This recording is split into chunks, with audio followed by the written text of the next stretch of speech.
Good morning, friends, and welcome to the pre-market view. US markets were down about 0.8% on concerns of the sustainability of the QE3 or the stimulus program, as we have conflicting reports and ideas coming out from the Fed members. And European markets too were down anywhere from about 1.8 to 2% for the same concerns. And when we look at the Asian markets today morning, Japan is down almost about 2.45%. And the rest of the markets are also a bit weak except Korea, which is up marginally 0.25%. In terms of flows, friends, FIs were net bias in the cash market to the tune of about 618 odd crore, whereas the domestic institutions were sellers in the cash market to the tune of about 318 crore. And in the F&O markets, the index futures, FIs were net bias to the tune of 416 odd crore. Our own markets were marginally weak yesterday, and we had seen stock-specific action in counters like Sun Pharma, which came out with exceptionally good set of numbers. Even Tata Motors stock was showing a lot of strength, and it also came out with exceptionally good set of numbers. And we had seen some amount of buying interest in stocks like ICICI Bank and some other metal stocks. And there is going to be a good amount of action in the market being an expiry day, and though the global market setup is not looking great, overall technically the market is looking quite strong, and the expectation is that we could have a closing around maybe 6100 6150 range as far as Nifty is concerned. And on that note, let me invite Shaival to take us through important F&O cues, data and strategies that we can have in the F&O markets. Good morning, friends. Let's have a view at derivatives. Friends, from last 2 days, we have been seeing that the markets have been trading into a discount, and also we have seen that with every rise in the market, short positions have been accumulated, and due to which the upside in the market is kept.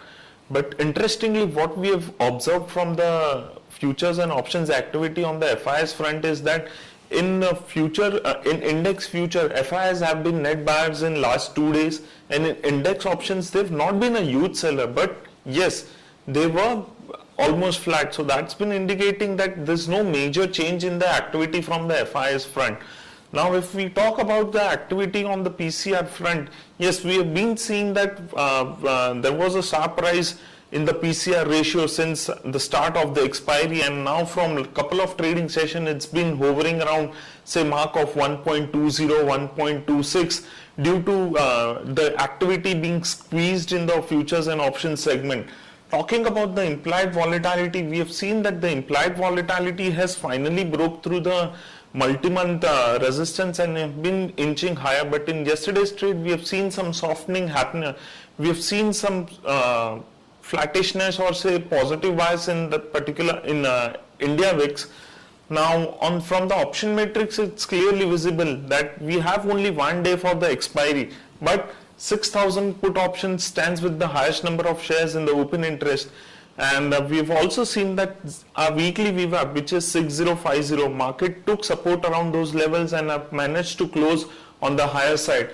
Whereas on the higher side, it's clearly visible that 6,100 call option is standing with highest number of shares in the open interest in the current series. But in the next series also, it's pretty active. So probably we are not being able to surpass the hurdle of 6,100 on closing basis. Now this level would be very important to watch on and overall, our bias for the market is positive, but yes, as today there is an expiry, we may see some sharp intraday whipsaws in the market, and also market would remain volatile. From intraday perspective or say from expiry perspective, one can buy Hindalco call option of strike 110.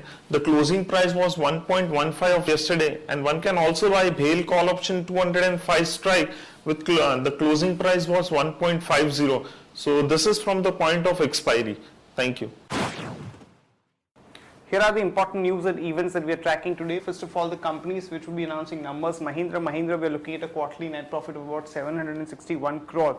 And as per the market buzz, the actual number could be about 50 to 60 crore higher than the market expectations. So the overall bias for Mahindra is positive.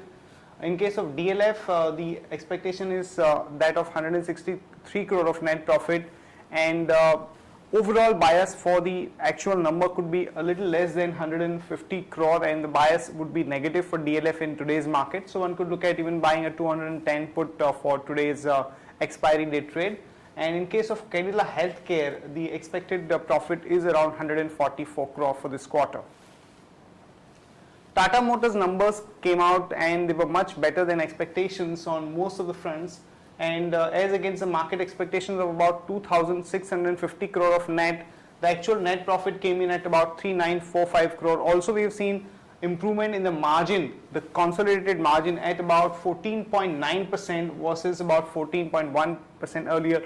However, their standalone domestic business continues to be a laggard, where we have seen some negative growth, but the overall growth in the global business continues to be promising. So one can expect about 3 to 4% kind of an uptick in Tata Motors stock in today's market on the back of these numbers.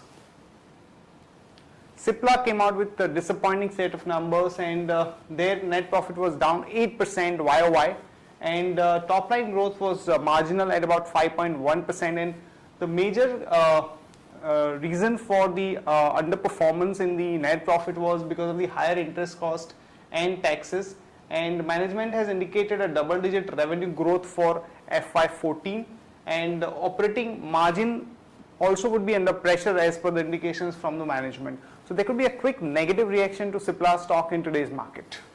A group of ministers have cleared the formation of an independent coal regulatory authority for insulating the government from any widespread allegations of misconduct in the sector. So this is definitely going to be important from a regulatory perspective, and in an important development of the 2G scam trial, the CBI has sought Anil Ambani and his wife's presence as a witness for the ongoing trial. So this could be a bit of a negative for Anil Ambani group companies like RCom, Reliance Infra, Reliance Power, etc. So there could be a quick negative reaction in today's market because of this development.